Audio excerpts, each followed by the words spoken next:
Coucou tout le monde, j'espère que vous allez bien. Aujourd'hui je vous retrouve avec une nouvelle vidéo et je vais vous faire un petit book haul pour le mois de juin. J'ai acheté 3 romans et 5 mangas, donc on va commencer tout de suite. Je suis super fière de moi parce que j'ai acheté uniquement des romans qui étaient dans ma wishlist et donc que vous pourrez retrouver dans ma vidéo wishlist que j'ai publiée il n'y a pas très longtemps, qui doit être ici normalement dans le petit i si j'oublie pas de le mettre. Parce que comme vous savez, je fais une petite liste de livres que j'ai très envie d'acheter, que j'ai très envie de lire. Et il se trouve que très souvent je n'achète pas les livres qui sont dans cette liste. Et là du coup j'ai vraiment pris des livres qui m'intéressaient de fou et que j'avais vraiment envie de découvrir. Et du coup on est parti pour vous présenter les 3 romans que j'ai très hâte de lire. Le premier c'est Shades of Magic de V. Schwab aux éditions Lumen, qui est le premier tome de cette trilogie. Le 3e tome vient de paraître ça fait quelques mois déjà, mais j'avais énormément envie de découvrir cette série depuis super longtemps, depuis la parution du premier tome en fait. On suit l'histoire de Kel, le dernier des magiciens de sang, c'est-à-dire le dernier qui est capable de voyager d'un monde à l'autre, puisque dans cet univers on a 4 mondes différents. Le monde gris où il n'y a pas de magie, le monde blanc où la magie est omniprésente, celle d'où vient Kel, le monde rouge où la magie est totalement interdite, je crois que c'est ça. Non, le rouge c'est celui d'où vient Kel, où il y a toute la magie, le monde blanc c'est là où la magie est interdite, et le monde noir où la magie a fait des ravages et où voilà, il fait pas bon vivre quoi. J'en sais pas beaucoup plus, je sais pas exactement ce qui va se passer avec Kel et cet univers, mais en tout cas j'ai extrêmement hâte de le lire et voilà. Et les chapitres sont super aussi jolis et voilà, ça me tarde fortement de le lire. Un autre livre que j'ai très hâte de découvrir, c'est Ashes Falling for the Sky de Mathieu Guibé et Neil Gorman aux éditions Albin Michel. C'est un livre qui va bientôt voir sa suite, je sais pas, d'ici 1 mois ou 2, enfin bref. En tout cas il est prévu. Je sais pas la date exacte, je vous la mettrai peut-être sur l'écran quelque part si j'y pense. C'est l'histoire d'une fille qui s'appelle Sky qui a décidé à l'entrée à l'université de laisser tous ses problèmes derrière elle. Et elle a décidé d'avoir une histoire avec Ash, enfin une histoire d'un soir, on n'en sait pas beaucoup plus. Mais le problème c'est que Ash va un petit peu trop se dévoiler, il va un peu montrer ses faiblesses et il va tout de suite s'en aller, il va plus vouloir rien avoir à faire avec Sky. Et malheureusement, voilà, je pense, d'après le résumé, que Sky va tout faire pour essayer de le revoir, de lui parler, essayer de comprendre pourquoi il est comme ça, etc. En tout cas, tous les avis que j'ai vus sont extrêmement positifs. Et moi j'avais adoré Le Pacte d'Emma, donc voilà, je compte bien me lancer dans celui-ci très prochainement. Dernier roman de ce book haul, c'est PS Tu me manques de Brigitte Kémerer aux éditions Hachette. C'est un livre qui a très peu circulé sur internet. En tout cas que moi j'ai très peu vu circuler, surtout sur Booktube, peut-être un peu plus sur Bookstagram. Mais il a l'air vraiment super touchant et les quelques avis que j'ai vus sont super positifs. On suit Juliette, une fille qui a toujours écrit à sa mère et sa mère est maintenant morte et elle continue de lui écrire des lettres et elle dépose ses lettres sur sa tombe. Et vient un jour où un jeune homme de son lycée qui s'appelle Declan va faire des travaux d'intérêt généraux dans le cimetière. Il va être en train de nettoyer, il va découvrir cette lettre sur la tombe et il va écrire 2 petits mots à la fin de cette lettre. Et du coup bah, forcément Juliette elle va s'en rendre compte et elle va vraiment être en colère que quelqu'un puisse s'immiscer dans la relation qu'elle a avec sa mère.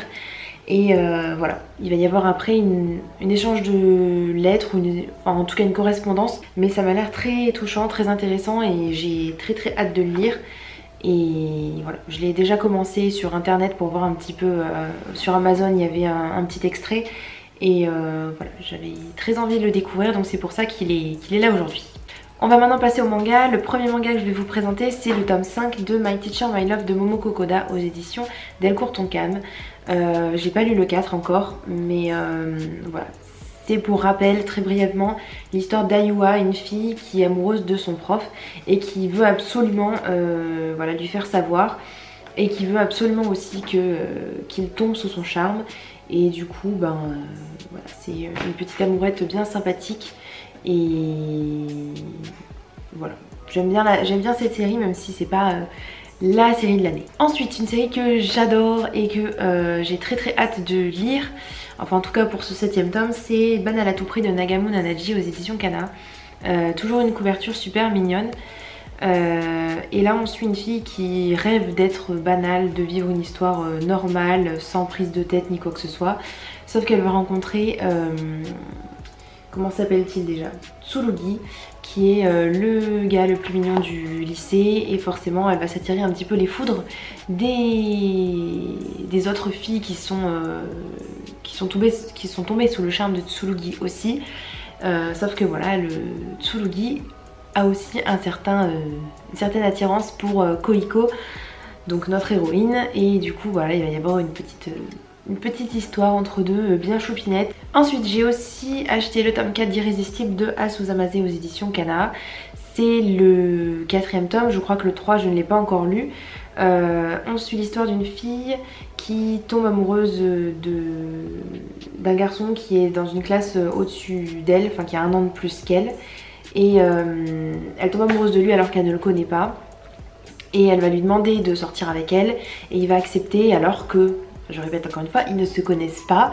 Et en fait ça va être plutôt comment les deux vont réussir à sortir ensemble alors qu'ils ne se connaissent pas, qu'ils n'ont aucun lien ou quoi que ce soit.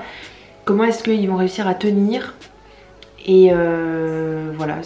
Du coup c'est un petit peu bizarre parce que les deux personnages, on n'a pas le temps vraiment de les connaître, et eux-mêmes, il n'y a rien vraiment qui les relie. Donc voilà, c'est un petit peu particulier. C'est une façon d'aborder les choses un petit peu différente de ce qu'on peut voir régulièrement dans les shoujo. Ensuite j'ai acheté un one-shot qui est Stand By Me Love Letter de Ryo Masuda aux éditions Akata. Je viens de le finir celui-ci, juste avant de tourner la vidéo. C'était bien sympathique. On suit une jeune fille qui s'appelle Azuki, qui reçoit une lettre d'amour d'un garçon qu'elle ne connaît pas, qui est dans le même lycée qu'elle. Et en fait elle va décliner sa proposition parce qu'elle ne le connaît pas. Et finalement à la rentrée ils vont se recroiser, etc.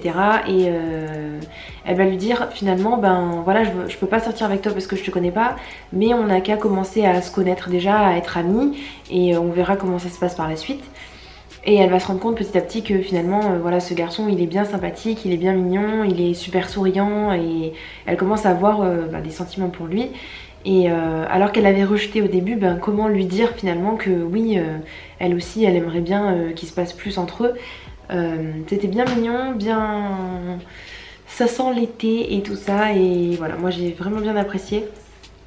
Et voilà, c'est le premier manga de l'auteur complet. Je pense qu'avant elle a fait uniquement des one shots. Ça se voit un petit peu dans son style de dessin. Je trouve qu'il n'est pas forcément toujours très, comment dire, toujours très net, où les yeux sont pas super bien définis. Enfin bref, j'ai bien apprécié ma lecture, et je sais pas si je vous ferai une vidéo du coup dessus ou pas. Ça dépendra, parce que bon, j'ai pas grand chose à dire. À part que c'était mignon, et voilà, ça fait passer un bon petit moment. Et pour finir, c'est un peu comme si j'avais gardé le meilleur pour la fin, c'est le tome 8 de Love Beloved Live Be Left de Io Sakasaka aux éditions Kana, que je n'ai toujours pas lu, mais que je vais pas tarder, vraiment. Voilà, c'est un quatuor amoureux entre des personnes qui ont pas forcément les mêmes envies en termes d'amour, ou les mêmes besoins, ou voilà, il y en a qui ont besoin d'être plus rassurés, d'autres qui sont plus indépendants, et voilà, j'affectionne tout particulièrement cette série. Tout d'abord parce que c'est Io Sakisaka et que j'adore ce qu'elle fait, mais aussi parce que je trouve que l'histoire est vraiment super intéressante, et j'aime beaucoup suivre les 4 personnages. Et puis là ça bouge pas mal, hein, du point de vue de notre héroïne et de Rio, ça bouge pas mal, donc voilà, j'ai très hâte de lire.